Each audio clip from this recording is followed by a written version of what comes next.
satu hari. Bapak Ibu Saudara yang dikasihi oleh Tuhan Yesus Kristus, kembali lagi saya akan mengajak kita bersama-sama membaca firman Tuhan pada saat ini.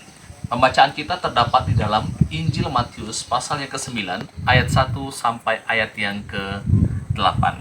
Injil Matius pasal yang ke-9 ayat 1 sampai ayat yang ke-8.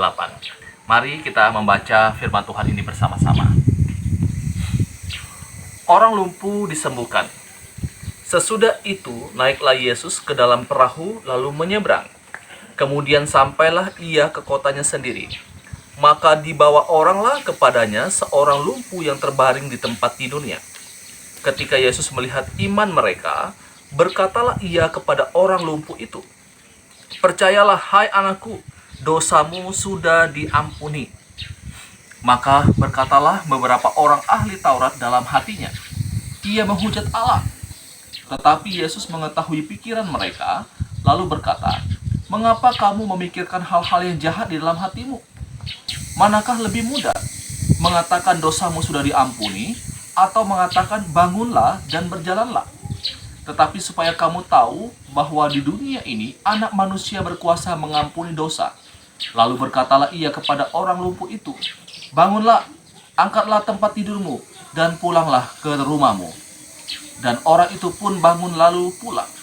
Maka orang banyak yang melihat hal itu takut lalu memuliakan Allah yang telah memberikan kuasa sedemikian itu kepada manusia. Bapak Ibu Saudara, ada hal yang menarik dari perikop yang kita baca pada saat ini. Kalau Bapak Ibu membaca dalam ayat yang ke-8 berkata seperti ini. Maka orang banyak yang melihat hal itu takut lalu memuliakan Allah yang telah memberikan kuasa sedemikian itu kepada manusia.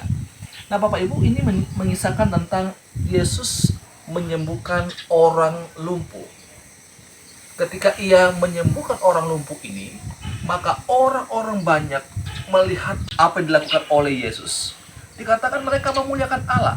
Tetapi hal yang menyedihkan adalah ketika mereka mengatakan bahwa yang telah memberikan kuasa sedemikian itu kepada manusia. Jadi mereka berpikir Yesus itu hanyalah manusia biasa. Mereka tidak sadar bahwa Yesus itu adalah Allah. Bukan hanya manusia, tetapi Yesus juga adalah Allah. Nah, Bapak Ibu Saudara, kalau kita memperhatikan dalam di dalam ayat yang kedua bagian terakhir, di sana dikatakan, "Percayalah, hai anakku, dosamu sudah diampuni." Sebenarnya ini memberikan satu penjelasan sangat kuat sekali. Yesus sedang menyatakan siapa dirinya. Ia bukan hanya manusia, tetapi ia juga adalah Allah. Mengapa? Karena yang dapat mengampuni dosa itu hanyalah Allah. Manusia tidak bisa mengampuni dosa. Sehingga ketika orang-orang mendengar ketika Yesus berkata seperti itu, ahli Taurat sempat protes, bukan? Karena mereka berpikir bahwa Yesus ini menghujat Allah. Karena dia mengatakan bahwa Yesus mengampuni dosa. Mereka tidak tahu bahwa Yesus memang adalah Allah.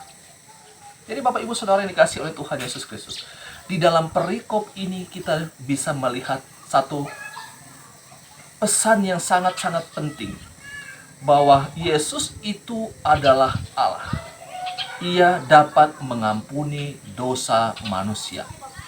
Jadi kalau kita melihat dari beberapa perikop sebelumnya, Yesus telah menyembuhkan orang-orang yang sakit. Ia mau menyatakan bahwa ia berkuasa atas sakit penyakit.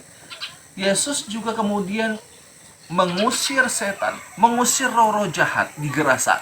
Yesus mau menyatakan bahwa dirinya ia berkuasa atas setan. Setan tidak berdaya, roh-roh jahat tidak berdaya terhadap kuasa Yesus.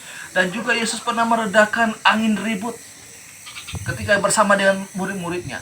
Di sana Yesus mau menyatakan bahwa ia juga berkuasa atas alam semesta karena ia yang menciptakannya, karena ia adalah Allah.